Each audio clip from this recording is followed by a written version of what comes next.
Club de la presse d'Europe 1 reçoit ce soir l'islamologue Tariq Ramadan. Bonsoir. Bonsoir.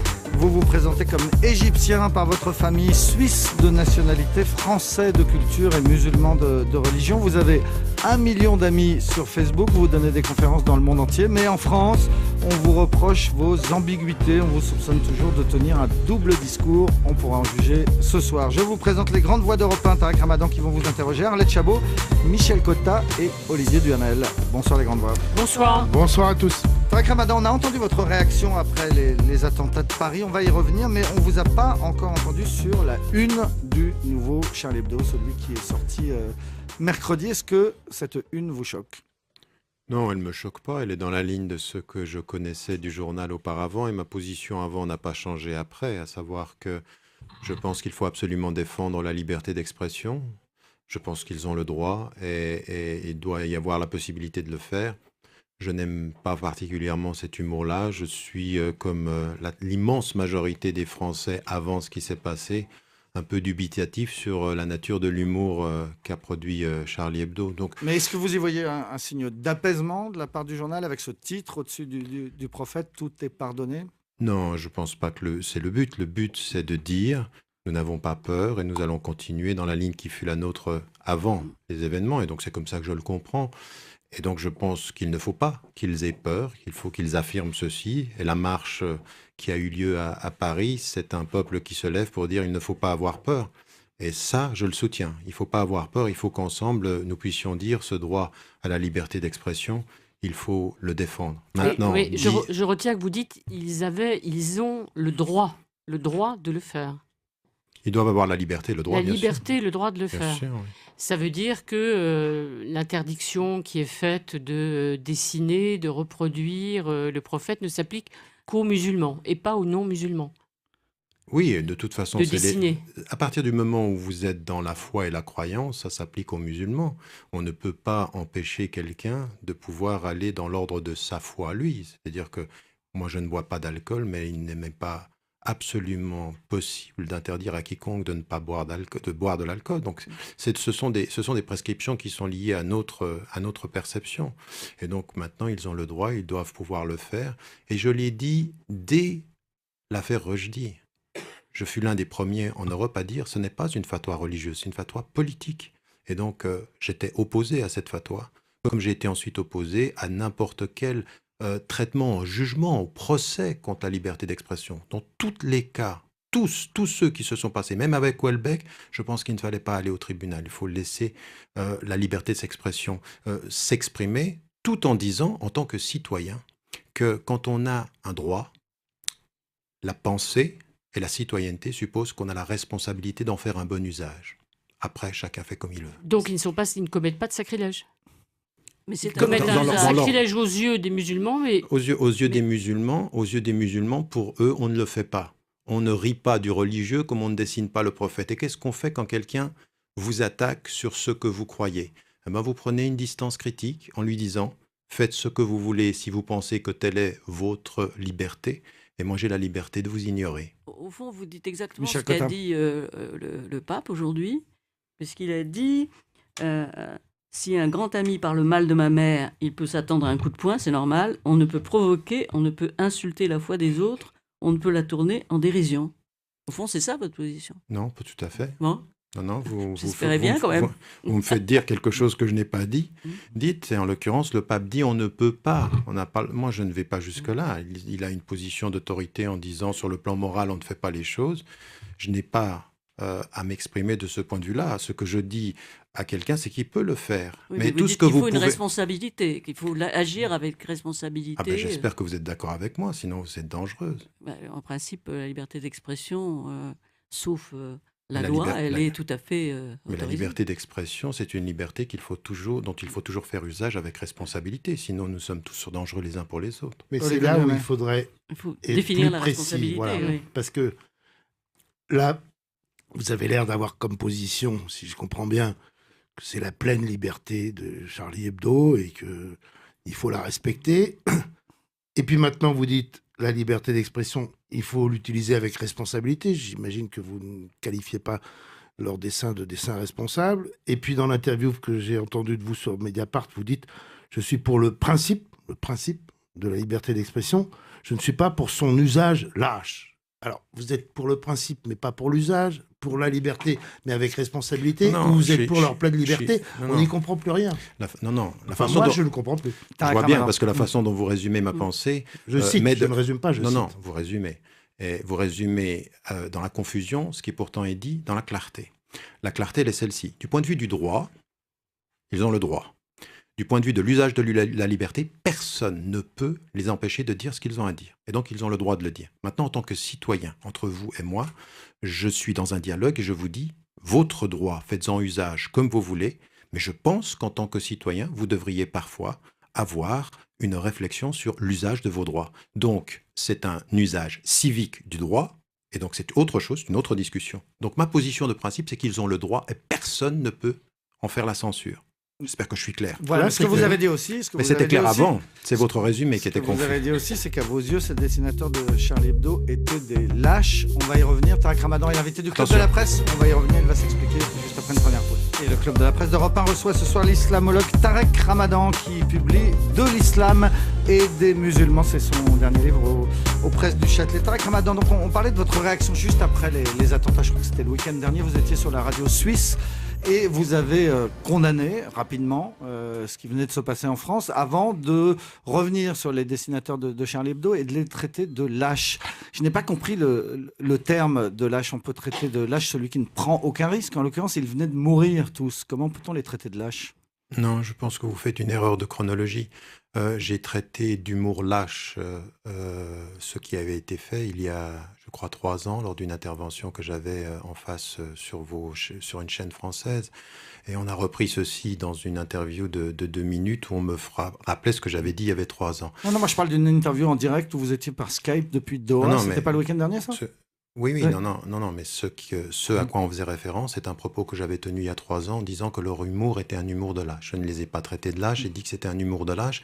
Et je m'étais expliqué à l'époque en disant qu'ils stigmatisaient systématiquement la même communauté, qu'ils avaient des traitements à géométrie variable, que quelques années auparavant, ils avaient renvoyé Ciné, qui avait fait une référence à l'affiliation juive du fils de Sarkozy, et que je trouvais qu'ils avaient une expression libre à géométrie variable. Et je disais, votre façon de stigmatiser cette communauté musulmane, c'est à bon marché et c'est lâche. Votre humour est un humour de lâche. J'entends bien, mais ce qui m'étonne, c'est que vous puissiez reprendre ces propos comme je vous ai entendu. Je vous ai entendu les reprendre je réexpliquais après les attentats. Je réexpliquais ceci, mais je ne change pas ma position. Je condamne ce qui s'est passé et j'ai une sympathie pour les familles des victimes et très profondément et de façon très sincère, ce qui s'est passé est inadmissible et à condamner absolument. Maintenant, vous ne pouvez pas, sur la base de ces actes, supposer que je vais changer mon analyse de ce qu'il faisait. Je vais dire que cette espèce d'effervescence nationale autour de Charlie, attention qu'on se mette bien d'accord, je ne suis pas Charlie au sens où je ne suis pas pour des slogans. Maintenant, si vous me dites que Charlie, quand on dit « je suis Charlie », on défend la liberté d'expression et on condamne le meurtre, alors oui, je soutiendrai ça. Mais s'il s'agit aujourd'hui de donner crédit à n'importe quel type d'humour, à n'importe quel type de production qui, avant les meurtres, se vendaient à 60 000 exemplaires en France, eh bien je suis de l'avis de la très grande majorité des Français. C'était pas très bon. Permettez-nous d'insister quand même, parce qu'une fois de plus, pardonnez-moi, mais ça n'est pas clair. C'est vous résumer systématiquement. Non, ce n'est pas clair quand... ce problème du mot lâche que vous réutilisez, c'est-à-dire que vous réutilisez le mot lâche pour des gens qui ont risqué leur vie, qui savaient pertinemment, pour certains d'entre eux, qu'ils risquaient leur vie, qu'ils l'ont dit, et qui se sont fait tuer. Comment est-ce que vous pouvez utiliser le mot lâche ? Alors vous dites, je ne les traite pas de lâche, je dis c'est un humour de lâche. Ben, dire que c'est un humour de lâche, excusez-moi, mais c'est les traiter de lâche. Non, pas tout à fait. Bon, à fait, pas très loin quand même, hein. Non, ça, ce sont vos résumés. Vous avez une façon de résumer les choses qui n'exprime pas ce que je dis. On cite. Et quand on vous cite, vous dites, vous résumez. Monsieur, oui, on cite, on ne va pas citer 3 phrases. Monsieur, en littérature élémentaire, la façon de citer est une façon de résumer. Donc, je vais redonner ma pensée dans son contexte. Sur le mot lâche. Oui, sur le mot lâche. Quand on s'en prend systématiquement à une communauté de la façon dont il l'est fait pendant des années, c'est un humour de lâche. Maintenant... ces meurtres sont à condamner. Je n'ai pas... Ça, j'ai entendu. Non, mais attendez, je ne vais pas dire que ce sont des gens courageux parce qu'ils sont morts de leur plume. Non, Ah bon ? non, je ne le dis pas. Comme vous ne pouvez pas le dire. Vous ne Moi, savez je pas dis, jusqu'à... je pense. Oui, vous le dites et vous le pensez à ce moment très précis de l'histoire. Je pense que quand, pendant des semaines, on fait vivre un journal qui était en perdition sur la base de la stigmatisation d'une communauté, de la façon dont il le faisait, Mais ça vous n'est savez, pas... ça, c'est la 4e fois que vous dites qu'il stigmatisait systématiquement Oui, la bien même sûr. communauté, ce qui est faux, excusez-moi. Mais regardez, et Dieu sait qu'il y a des catholiques qui s'en Dieu sont, sait. et c'est leur droit, Dieu sait. indignés, Dieu mais sait. Dieu sait qu'ils s'en prenaient aussi au Aussi aux pape, qu'ils catholiques, s'en la prenaient preuve, aussi le aux pape, catholiques, oui. etc. Donc vous ne pouvez pas dire qu'ils s'en prenaient qu'aux musulmans, c'est juste faux. Non, C'est juste faux. attendez, qu'on se mette bien d'accord là-dessus. Oui. Le Charlie Hebdo a une histoire. Et quand c'était Harakiri, c'était une chose. Quand les dernières années, c'était autre chose. Et je ne suis pas le seul à penser cela, monsieur. Ce n'est pas ma pensée. Il y a même des gens qui étaient des journalistes de Charlie Hebdo qui sont partis en disant qu'il y avait une tendance au racisme dans cette rédaction. Vous ne pouvez pas tirer par pertes et profits cette réalité-là, de dire qu'il y avait un humour à géométrie variable de l'intérieur de la rédaction. Des gens ont cessé de travailler dans cette rédaction. Il faudrait tout oublier. Ça arrive dans toutes les rédactions, pardon, mais ça arrive dans C'est toutes les exactement ce que je voulais dire. non, mais, Vous mettez vous de pouvez l'eau pas en dans mon tirer- verre. Vous pouvez pas en tirer comme conclusion qu'ils sont racistes, parce que Non, raciste, c'est attention, encore attention. pire que lâche, quoi. Non, quelque part. attention. J'ai dit que, moi, j'ai jamais dit qu'ils étaient racistes. Ce ne sont pas mes propos, ce sont des gens qui travaillaient de l'intérieur. Soyez très précis dans ma façon de le citer parce que je suis rigoureux de ma façon de m'exprimer. Donc, en l'occurrence, j'ai dit que certains de l'intérieur de la rédaction les ont traités de racistes. Je ne l'ai jamais fait. Moi, ce que j'ai dit, Mais vous le pensez ou pas? non, je ne le pense Ah, donc pas. vous le citez, ils ont dit ça, mais c'est pas parce que vous le pensez. Mais parce que je Vous n'en voyez, sais comme rien. vous n'êtes pas clair quand même. Hein. Non. Encore une fois, votre façon de répéter que je ne suis pas clair pour vous convaincre que je ne le suis pas ne me fera pas rendre ma pensée plus claire à force de la répéter. Donc je vais vous la répéter ça quand ne même compte pour pas qu'elle que soit très moi-même. claire. Ce que j'ai dit, c'est que cette rédaction, dans cette façon de traiter la question et de systématiquement... vous savez, il y a des propos qui ont pu faire mal et il y a des propos qui ont pu être répétés. Moi, ce que j'ai dit aux musulmans, qu'on soit clair, c'est de prendre une distance critique par rapport à cela et de dépasser ceci. Et j'ai débattu avec des journalistes. Je pense que cet humour-là n'était pas un humour élégant et je pense effectivement que cette façon systématique de s'en prendre aux musulmans de cette façon-là était pour moi, et je le répète, un humour de lâche. Maintenant, les faits qui se sont passés, ce sont des faits où ils ont été tués. Et à partir de ce moment-là, il faut faire une analyse qui soit une analyse rationnelle. Et cette analyse rationnelle que je fais, c'est que la condamnation de ces actes-là et la reconnaissance de leurs droits et de leur liberté est une chose, mais vous ne pourrez pas, cher monsieur, m'enlever de l'esprit et de l'intelligence la capacité intellectuelle de pouvoir mesurer le niveau de leur production. C'est un droit que j'ai et que vous ne m'enlèverez pas dans l'émotivité. Et c'est ce que Mais vous vous voulez. l'enlève En fait, tellement moins que vous êtes invité ici et qu'on vous écoute. non, cher monsieur. Votre façon de dire que mon propos n'est pas clair, c'est que vous me l'enlevez. Vous êtes en train de Dans un m'assigner. débat, si on n'a pas le Cher droit de dire à monsieur, quelqu'un non, que son propos n'est pas clair, non, parce c'est- qu'il est vous très aurez pas clair. le droit, ça, Non, vous avez le parce droit que de dire, mais s'il est très vous- clair, ce que vous Cher cessez de monsieur, répéter. vous répétez systématiquement qu'il n'est pas clair et vous m'assignez à devoir dire il faut que je sois de leur côté pour montrer que je suis ouvert. Ben non, je fais la critique des Je deux. vous assigne à rien du tout. Eh bien pourtant. Alors, Arlette Chabot. oui, je veux dire, vous parlez de la responsabilité personnelle. Quand on vous entend, effectivement, le mot lâche nous interpelle.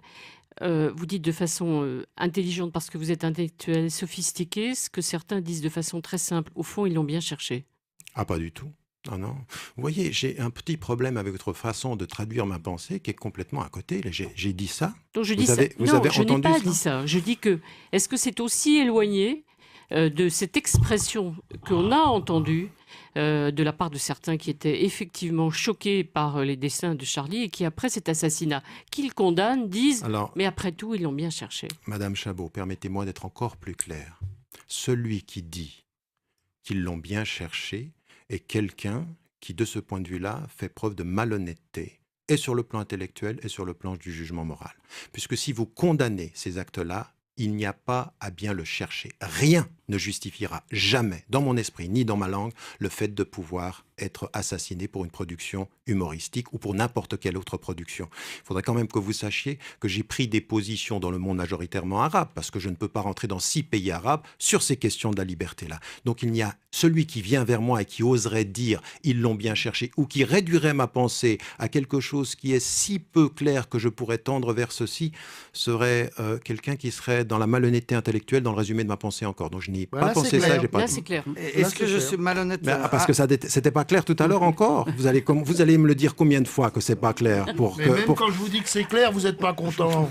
Non, mais parce que c'est pas mal, c'est très habile de dire 2 fois clair entre 2 pas clair. En question d'habileté, vous êtes le champion absolu, là, je vous le reconnais. Ah, ça c'est facile. Ah, Est-ce ça c'est que- un coup en dessous de la ceinture, mais je le prends comme il est. Est-ce que je suis malhonnête intellectuellement? Est-ce que je résume mal vos pensées si je vous dis que ce qu'on entend depuis le début de cette émission, c'est « je condamne, mais ». Moi, c'est ce que j'entends. Je Non. condamne, mais... Non, la conjonction de coordination est fausse. Je condamne et j'ajoute un certain nombre de choses. Et je pense que vous, journalistes, vous feriez bien de faire en sorte de ne pas nous mettre, nous, les citoyens français ou les citoyens européens, en face d'une alternative, c'est et ou. Vous savez, George W. Bush a soumis les États-Unis à quelque chose qui était une horreur. C'est-à-dire qu'il a soumis les États-Unis dans l'émotion à « si vous n'êtes pas avec moi, vous êtes contre moi ». Et ça a donné le Patriot Act et ça a donné ce que l'on voit encore aujourd'hui. Faites en sorte, s'il vous plaît, qu'en France, on n'en vienne pas là. Faites et mettez toujours la conjonction de coordination « et ». Il faut nous réconcilier avec la complexité et non pas nous imposer la simplicité émotionnelle. C'est pas comme ça qu'on s'en sortira, c'est « et ». Et ce que je dis, c'est que donnez-moi le droit, en tant que citoyen, en tant qu'intellectuel, de pouvoir dire et d'avoir un jugement critique sur la production artistique des êtres humains, quels qu'ils soient, vivants ou morts. Vivants ou morts. Et de dire que je condamne ce qu'il est, le meurtre, c'est une chose, dire que je suis critique par rapport à la production en est une autre. Et si vous mélangez les deux, vous n'aidez pas la France à se le relever. Vous donnez une impression d'unité dans l'émotion simpliste. Pour que les choses soient toujours claires. Pardon, Michel. Alors attendez, comme tout le monde a envie de parler, vous savez ce qu'on va faire dans ces cas-là? On marque une pause et on revient tout de suite avec Tarek Ramadan qui vient de publier de l'islam et des musulmans et qui est l'invité du Club de la Presse jusqu'à 20h. Et c'est Tarek Ramadan, l'islamologue, philosophe suisse, qui est l'invité du Club de la Presse ce soir, face à Arlette Chabot, Olivier Duhamel et Michel Cotta qui vous posent la prochaine question. En lisant votre livre, on a l'impression qu'effectivement la clarté est très difficile. Parce que on a l'impression que souvent, c'est vous qui le dites, on emploie un mot d'une certaine façon, alors que les musulmans l'emploient d'une autre façon, c'est le mot djihad, par exemple, qui pour nous représente la guerre, et vous parlez de paix. Alors, finalement, il y a beaucoup de contradictions, de mésententes. Est-ce que ça peut s'arranger? Est-ce qu'on peut tomber d'accord sur certains mots? Est-ce que vous pouvez convaincre en disant, finalement, on ne dit pas les combattants djihadistes, les djihadistes, c'est la paix? C'est un tout petit peu plus compliqué que ceci, mais en termes méthodologiques, je commencerai avec ce que vous dites. Il y a un vrai malentendu terminologique. Et les premiers responsables de cela, ce sont les musulmans eux-mêmes. C'est-à-dire qu'à partir d'un certain moment, il y a un certain nombre de termes sur lesquels il faut absolument s'arrêter et vis-à-vis desquels il faut donner des définitions beaucoup plus claires. Et je ne dis pas que le djihad, c'est la paix, je dis c'est le chemin vers la paix. C'est-à-dire c'est la gestion des tensions. C'est un chemin compliqué, avouez. Mais tous les chemins vers la paix sont compliqués. Mais la complexité du chemin ne met pas en cause le fait qu'il y a un chemin vers quelque chose. Et donc, en l'occurrence, d'abord, même d'un point de vue personnel, on parle de djihad, c'est-à-dire djihad en-nafs, c'est la lutte avec soi-même, qui est le cheminement par lequel on va maîtriser les aspects les plus sombres de sa personne pour essayer de trouver la paix intérieure. Ça, c'est les traditions spirituelles. Et puis, dans la réalité du monde, il y a quelque chose qui est très, très important, c'est-à-dire le djihad. Il y a 80 occurrences du terme djihad dans les traditions. Et il y en a une qui réfère au qital, c'est-à-dire la lutte armée, et qui n'est permise en islam qu'en situation de légitime défense. C'est-à-dire que si vous m'agressez, je suis légitimé à résister. Et donc de ce point de vue-là, Mandela avait raison, et il résumait dans sa formule quelque chose qui est tout à fait islamique. C'est l'oppresseur qui choisit les armes de défense, de la légitime défense de l'opprimé. Mais ça veut dire que vous pensez qu'il y a une incompréhension totale, finalement, entre les religions? Pas du tout. Est-ce que dans ce que je viens de dire, vous avez compris? Oui, j'ai essayé. Je suis un peu lente, mais enfin, j'ai essayé. Non, c'était pas du tout. Je vous prie de m'excuser si vous avez pensé que c'était une question. Non, C'était pas une question sur votre Tu n'es pas vraiment intelligence. inquiète, non? Non, c'était pas une question sur votre intelligence, c'était une question sur notre communication. Est-ce que ce que je viens de dire a été compris? À partir du moment où ce que je viens de dire a été compris, c'est que c'est possible. C'est-à-dire qu'à un moment donné, quand on est dans un dialogue, où on est dans l'écoute, c'est possible, effectivement. Et là, nous avons à faire un travail. Moi, c'est ma responsabilité première. Moi, je suis né et j'ai vécu en Occident. Je suis un occidental, et je suis un Européen, et je suis un Suisse. Et en l'occurrence, de ce point de vue-là, j'ai une responsabilité majeure. Cette responsabilité majeure, c'est d'en faire en sorte que les termes du dialogue nous permettent une compréhension respective. Et si vous avez compris ce que je viens de dire, vous allez comprendre pourquoi, de là où je suis, je me situe dans la condamnation absolue des djihadistes, de l'extrémisme violent, en disant, eux, ne sont absolument pas dans la résistance légitime, ils sont dans l'imposition et sont dans le meurtre des innocents. Et c'est pour ça que dès les années 96, quand il y a eu des citoyens suisses qui se sont rendus en Égypte et qui ont été tués par des extrémistes violents, j'ai dit que ces gens-là étaient une trahison des valeurs de l'islam. Et c'était en 96. Alors, qui le trahit et qui le représente? C'est d'ailleurs une question que vous posez. Pour compléter ce que dit Michel, le djihad, et vous venez de le dire, c'est une légitime défense contre l'oppression. Donc le djihad est justifié, dites-vous, en Tchétchénie, en Afghanistan, dans les territoires palestiniens, contre l'État israélien, c'est ce que vous dites. En aucun cas, le djihad peut être justifié en France par la situation que vivent certains jeunes dans les banlieues? En aucun cas. Ce à quoi j'appelle les citoyens français, c'est un djihad contre la pauvreté. C'est un djihad contre l'illettrisme. C'est un djihad contre l'aliénation. C'est un djihad contre l'ignorance. J'ai lancé, il y a plusieurs années de cela, à l'île Maurice, un djihad contre la pauvreté. Vous savez, un tout petit peu dans les termes de l'abbé Pierre qui parlait de la guerre contre la pauvreté. Donc, ça, on peut le comprendre. Donc, on n'est pas loin. Ça, ce sont des choses qu'on peut comprendre. Mais il Donc, prend quelle forme, ce djihad? Pardonnez-moi, il prend quelle forme? En aucun cas, des actions violentes? Absolument pas violentes. Non, c'est au contraire. Peut-être qu'il faut laisser tomber ce mot, tellement il est ambigu, finalement, et tellement il a des sens vous différents. Vous ne pouvez pas. Ce qu'il faut faire par rapport à une tradition, vous ne pouvez pas enlever à une civilisation, à une religion, la terminologie qui la fonde. Par contre, vous pouvez demander à ses acteurs et à ses membres d'en clarifier le sens. Et c'est au nom même de cette compréhension du djihad que je peux me positionner par rapport à ceux qui vont tuer. Mais cette bataille-là, vous ne pensez pas, c'est très important la bataille sur les mots, et cette bataille-là, vous ne pensez pas qu'elle est complètement perdue? C'est-à-dire qu'aujourd'hui, tout le monde comprend djihad comme soulèvement violent, y compris par les armes du terrorisme contre l'Occident, contre les mécréants, contre les convertis qui ont trahi la religion musulmane, contre les juifs, contre les chrétiens, contre les athées, contre ceux qui profanent Mahomet, etc. Non, tout le monde le comprend comme ceci à la lumière de la couverture médiatique. Mais dans le monde majoritairement musulman, on ne comprend pas ces termes de cette façon-là. Et il faut que vous soyez à l'écoute de ce que disent les musulmans. Parce que si vous pensez que les musulmans pensent par les titres de nos journaux, alors là, on est vraiment perdu pour le coup. Il faut vraiment qu'on en vienne à un vrai travail de fond. C'est là où nous avons une responsabilité. C'est-à-dire que vous, en tant que journaliste ou en tant que commentateur, il faut que vous fassiez ce travail avec moi. Il faut que vous fassiez ce travail de nuance terminologique. J'entends bien, mais ce ne sont pas nous qui avons inventé le fait que des groupes... qu'il s'agisse de l'organisation État islamique, qu'il s'agisse des différentes branches d'Al-Qaïda, appelait en France à faire le djihad et à tuer des Français. C'est pas nous qui avons inventé ça. Vous avez parfaitement fabriqué. Vous avez parfaitement raison. Et donc, en l'occurrence, on couvre leurs actions et on fait très très attention dans le fait de ne pas faire d'amalgame entre la façon dont ils utilisent les mots et la façon dont la tradition classique les utilise. On doit faire ce travail-là parce que sinon, si on vous suit votre logique, ils s'appellent comment, eux? Ils s'appellent musulmans. Et donc, si eux, ce sont les musulmans et ils utilisent le terme musulman, on va finir par se dire, il va falloir trouver un autre mot à musulmans, puisque eux, ils se revendiquent de l'islam. On peut aller très loin de ce point de vue-là. Donc, nous avons un vrai travail à faire. C'est un travail de réconciliation avec notre terminologie. Et j'aimerais vous dire une chose. En France, en Europe, l'immense majorité de vos concitoyens français de confession musulmane ont une notion du djihad qui est une notion noble, qui est une notion de dignité, qui est une notion spirituelle. Et c'est à vous aussi de faire en sorte, quand vous couvrez l'actualité de ceux qui tuent, de donner la place à la majorité silencieuse que l'on n'entend plus. Alors, C'est votre aussi de responsabilité. Qu'est-ce qu'on emploie comme mot alors pour parler des attentats ou pour parler de ce qui se passe en Syrie, pour parler de ceux qui sont égorgés, exécutés là-bas? Les jeunes Français qui partent, on ne dit pas qu'ils doivent partir faire le djihad en Syrie? Enfin, Non, eux non, disent non, ça. non. Mais eux Attendez. disent ça. Eux, c'est le terme qu'ils emploient. Voilà, non, mais moi, ce que Donc je suis nous, on en ne train- le dit pas. Non, non, vous le dites. On ne doit pas le dire. Non, non, j'ai pas dit ça. Non, je pose la question. Je dis, vous utilisez les termes qu'ils emploient en précisant qu'il s'agit de leur compréhension et qu'il y a une autre compréhension à ces termes-là.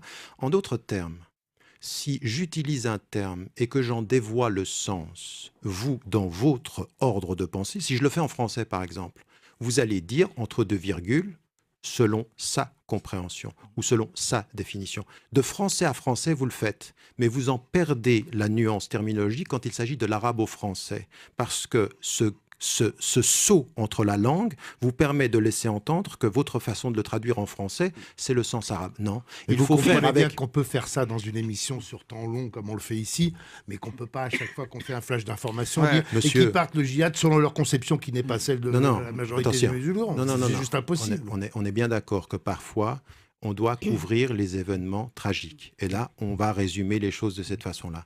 Mais monsieur, la situation, elle est trop grave pour penser qu'on va résoudre nos problèmes uniquement par les formulations des informations. Mais alors, Il comment faut les aujourd'hui que Ouais. ces émissions que nous avons là, ce qu'on est en train de faire ici, c'est capital. Ce qu'on est en train de faire là, de faire comprendre à nos auditeurs qu'il y a une profondeur terminologique, que l'islam est aussi complexe que le christianisme ou que le judaïsme, qu'on n'y entre pas en prenant deux mots ici et là et on construit l'univers de l'autre. Non, je suis aussi complexe que vous dans la terminologie. Et dès qu'on a compris ceci, on a compris une chose, Alors- c'est on a une humilité intellectuelle par rapport à son objet. Il faudrait commencer par une humilité intellectuelle par rapport à son objet. Ça nous ferait du bien à tous. Alors justement, quels sont les mots que vous employez pour qualifier, par exemple, les 3 terroristes qui sont intervenus la semaine dernière à Paris?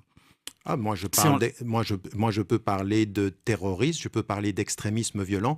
Vous savez, j'étais dans la commission de Blair qui a duré 1 mois et demi juste après les événements de Londres et on a eu des discussions. Ils ont évité de parler de radicalisation parce que c'est un terme polysémique. Ils ont parlé et on a terminé par l'extrémisme violent, c'est-à-dire une notion d'extrémisme dans l'acte et de violence dans sa traduction. Et je trouve que parfois les périphrases ou parfois les formulations permettent d'avoir un meilleur sens de cela.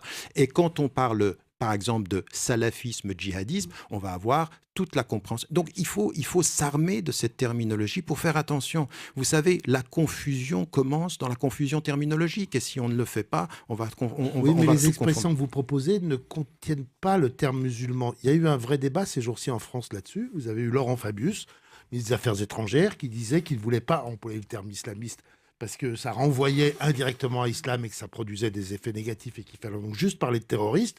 Et puis vous avez vu des gens qui disent ça y est, on continue dans la dénégation, dans le déni du réel. Et puis vous avez eu Manuel Valls qui a fait un discours à l'Assemblée nationale mardi, ovationné par l'ensemble de l'Assemblée, dans lequel lui, il a employé les termes islamiste radical, fondamentaliste, islamiste, etc. Alors là-dessus, on ne doit pas avoir ni Je pense, vous savez, islamiste ni extrémiste musulman. je vais- Il faut cacher ces mots-là Monsieur- alors que c'est quand même la non, vérité non, aussi. Non, ne me faites pas dire ce que Non, je je vais vous pas fais dire. rien dire, je pose une question. D'accord. Je vais essayer d'être suis clair devenu entre deux prudent. positions. Je ne suis pas la position de Valls et je ne suis pas la position de Fabius. Je pense qu'il y a une voie médiane. Et la voie médiane, c'est de pouvoir utiliser le terme de musulman, extrémiste violent. Parce qu'il y a cette notion de la référence à l'islam, parce qu'ils s'en revendiquent. On ne va quand même pas nier le fait qu'eux, ils se revendiquent de l'islam. Voilà. Et je vais Ni même qu'il dire... soit violent, Qu'il soit violent. ni qu'il soit extrémiste. Exactement. Donc je pense qu'à partir d'un Est-ce qu'on peut certain ajouter moment... barbare, par exemple? Ou salopard? Si vous voulez, oui. Mais il y a Est-ce que des vous utiliseriez ces termes-là? Moi, pour n'importe quelle personne sur la Terre, je n'utilise pas barbare ou salopard. J'ai un peu plus de pondération dans la formulation, mais de vous dire que Même je pour pourrais les le... dessinateurs de Ça- Charles. simplement- Derek Ramadan, Simplement, exclusivement, qui le Ah non, représente, non, là, c'est pas sympa. qui le J'ai même représente pas pensé à ça. l'islam, qui le représente l'islam et qui le trahit pour vous?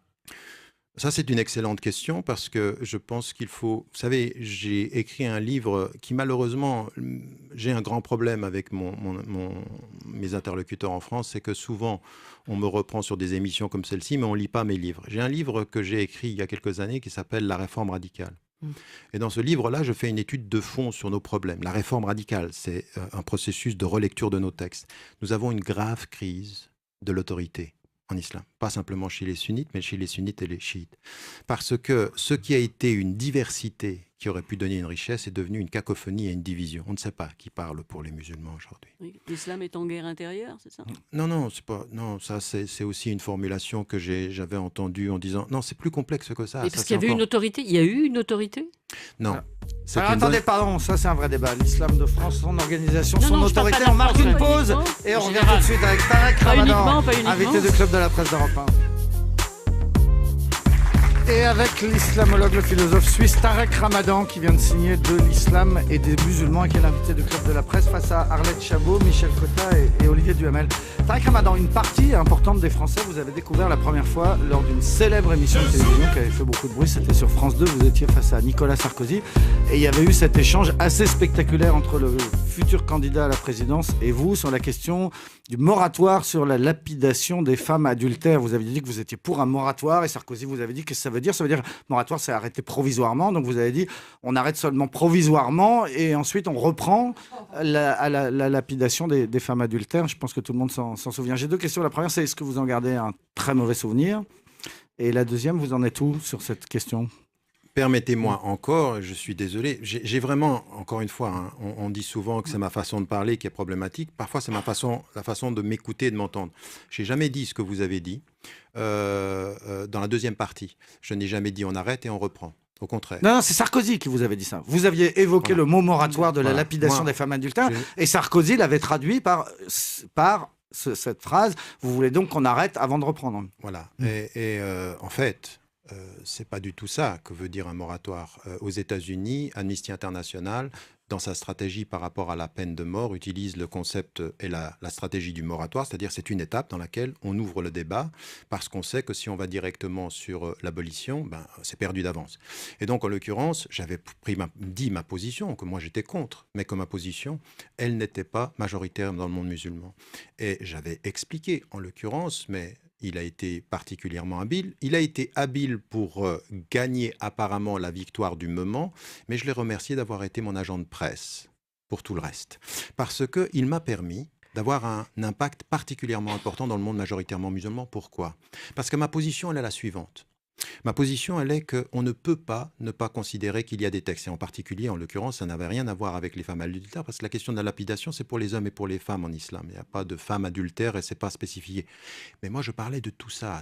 Je parlais du moratoire sur la peine de mort, du moratoire sur la lapidation et du moratoire sur les châtiments corporels.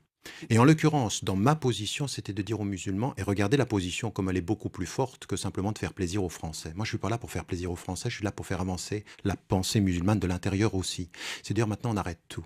Moi, je ne veux plus que votre gouvernement fasse silence quand Sarkozy part ensuite visiter l'Arabie Saoudite et il dit c'est un islam modéré quand on coupe la main du voleur et quand on lapide dans ce pays. Moi, je n'ai pas cette hypocrisie-là. Je ne peux pas rentrer en Arabie Saoudite et j'en paye le prix. Pourquoi? Parce que ce que je dis aux musulmans, c'est la chose suivante. Il faut qu'on arrête tout ça. Je ne veux plus de châtiment corporel. Je ne veux plus de peine de mort. Et je veux qu'on rentre dans un vrai débat. C'est-à-dire de justifier par l'islam le fait que ça cesse. Et ça m'a donné raison dans plusieurs pays. Au Pakistan, je suis rentré en contact et je suis intervenu auprès du Conseil de la Charia pour mettre en évidence le fait de cesser la peine de mort. En 2000, j'étais aux États-Unis et j'ai dit si j'étais citoyen américain, je serais contre la peine de mort dans ce pays. Les musulmans m'ont dit tu ne peux pas en tant que musulman être contre la peine de mort. Le Conseil du droit musulman américain a pris une position récemment de soutien au moratoire sur la peine de mort, au moratoire technique sur la peine de mort. Donc je fais avancer les choses. Moi, je ne suis pas là pour gagner des élections, je suis là pour faire évoluer. Vous allez travailler avec qui? Vous allez réfléchir avec qui pour relire ce Coran, comme vous dites dans votre livre, le contextualiser, donc le relire, le mettre en conformité avec les sociétés dans lesquelles nous vivons aujourd'hui. Qui va le faire? Je vous posais la question tout à l'heure, il y avait des autorités autrefois dans l'imam, dans l'islam sunnite, il y en a eu, il n'y en a plus. Qui décide, qui parle, qui est capable de faire ce travail? Vous avez raison. Ce que je disais, c'est que nous sommes en crise. Et dans l'histoire, il ne faut pas idéaliser le passé. Il y a toujours eu des divisions dans les traditions musulmanes sunnites comme chiites. Ce qui était dans le passé une réalité aussi, c'est que cette diversité était parfois mieux gérée qu'elle ne l'est aujourd'hui. Aujourd'hui, nous sommes dans une division. Et moi, ce qui m'intéresse aujourd'hui, c'est tout le travail d'institutionnaliser le débat interne. C'est de cesser la foire d'empoigne. Moi, ce qui m'intéresserait en France, plutôt que d'aller discuter avec les ambassades algériennes, marocaines, tunisiennes, turques et saoudiennes, comme on le fait encore aujourd'hui, après 4 générations, et qu'on continue à dire de ces Français qu'ils sont d'origine immigrée, donc on parle à leurs ambassades, eh bien qu'aujourd'hui, on développe des institutions où la formation des imams, elle se fasse ici, et qu'on développe 4 indépendances. Indépendance financière, indépendance politique, indépendance intellectuelle, indépendance religieuse. C'est de ça dont je parle aujourd'hui. Et donc, aujourd'hui, avec qui je parle, eh bien, depuis toutes ces années, je fais en sorte d'être en contact avec des savants musulmans dans le monde majoritairement musulman, dans le monde asiatique, dans le monde africain. Je fais un travail d'institution qui est de travail de relecture sur 11 domaines. Le domaine de l'éducation, le domaine de l'environnement, le domaine de la médecine, le domaine de la politique, le domaine de l'art, pour qu'on fasse ce travail-là. Donc, c'est un travail qui n'est pas à présenter en 5 minutes devant M. Sarkozy. C'est un travail à présenter sur des générations. Je travaille sur le temps long. Il doit y avoir un islam de France, pour l'instant, il n'est pas là. C'est-à-dire que le Conseil français du culte musulman, il est tenu, dirigé, inspiré par les Marocains, les Algériens. Est-ce que vous soutenez la proposition de Malek Chebel, qui est une autorité démocratique élue, un peu sur le modèle du CRIF, pour qu'elle soit légitime? Le CRIF, c'est plutôt un organe politique. C'est le consistoire qui serait plutôt la référence religieuse par rapport à la tradition juive. Mais et donc, en l'occurrence... Attendez, quand Sarkozy a commencé à suivre Chevènement dans l'idée du CFCM, j'avais pris position en disant il ne peut y avoir de représentation en France que dans un travail de démocratique et d'élection par le bas. À quoi Sarkozy avait répondu non. La représentation musulmane n'a pas forcément besoin de démocratie. C'est beau comme réflexion d'un démocrate. En l'occurrence, oui, je pense qu'il faut que nous ayons aujourd'hui un mouvement qui parte du bas, c'est-à-dire la représentation locale, et qui monte. Dans l'indépendance totale de toutes les ambassades. Nous ne sommes pas prêts en France. Mais ce n'est pas que nous ne sommes pas prêts à cause des ambassades, c'est que nous ne sommes pas prêts à cause des autorités françaises. Les autorités françaises ne font pas suffisamment confiance à leurs citoyens de confession musulmane. C'est ça le problème. Et donc là, il va falloir qu'on change ceci. Il faut qu'on change les termes du débat. Deuxième élément que je voulais mettre en évidence par rapport à ce dont nous parlons. Moi, je vais même plus loin que l'islam de France. Moi, je parle d'islam français en disant une chose. Il y a un islam du point de vue des principes universels et puis français du point de vue de la culture. Et il faut qu'il le soit. Et ça veut dire que l'institution, il faut qu'elle se passe ici. Il faut qu'on fasse confiance à nos citoyens ici.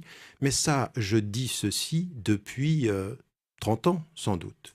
Et j'ai l'impression de prêcher dans le désert. Parce que on me dit, mais comment ça se fait? Vous avez un discours. Les musulmans, ceux dont vous parlez, qui sont sur Facebook, où on dit on a un double discours. Moi, j'aimerais savoir où il est, ce double discours. Je parle où entre 2 posts sur Facebook. C'est partout. Tout ce que je dis est partout visible aujourd'hui. Et ce discours, il est le même. Mais il se base sur une chose par rapport à la représentation. C'est qu'il faut aujourd'hui que nous entrions dans une vraie réflexion qui parte du principe que ce sont les citoyens français qui vont construire cet islam-là. Mais j'aimerais vous dire une autre chose. Qui les forme aussi, les imams français? Ils doivent être français. Ils doivent prêcher en français. Non, est-ce que vous considérez qu'ils sont assez formés? Tous ne sont pas formés, mais vous avez beaucoup de gens qui sont très formés. Mais il faut les former en France. Il faut les former en France, en langue française. Ils doivent prêcher en français. Bien sûr, bien mais entendu. Mais vous savez, j'ai l'impression. Je veux dire, qui paye la formation? Parce qu'on est dans un pays, on va dire, qui paye la formation? Non, mais ça, vous savez, je vais vous dire une chose. La capacité à générer des ressources financières de la communauté musulmane en France est énorme. Mais je vais vous dire une chose, quand vous venez vers un maire avec de l'argent qui vient de la communauté religieuse, vous avez 10 fois moins la possibilité de construire un lieu de culte que quand vous venez avec l'argent saoudien. Où est la faute? Pourquoi? Parce qu'en fait, les Saoudiens ont le contrôle du discours avec lequel, finalement, on est assez d'accord, tant qu'ils donnent l'argent. Mais vous ne pouvez pas demander. Mais oui, c'est ça le problème. Enfin, vous pouvez pas. Ce que prêchent certains, on n'est pas franchement d'accord avec eux, avec l'islam qu'ils prêchent. Oui, mais c'est ça le problème. C'est ça le problème. C'est-à-dire qu'on est d'accord avec leur argent, on n'est pas forcément d'accord avec leur idée. Alors on sacrifie les idées pour gagner leur argent. Voilà ce qui est en train de se passer concrètement en France aujourd'hui. Et donc, en l'occurrence, moi, ce qui m'intéresse, c'est que vous changiez peut-être de lunettes sur 2 points. Le premier point, c'est que quand vous dites où il est cet islam de France, je vais vous dire une chose. Moi, ça fait 30 ans que je suis sur le terrain et je parle de révolution silencieuse.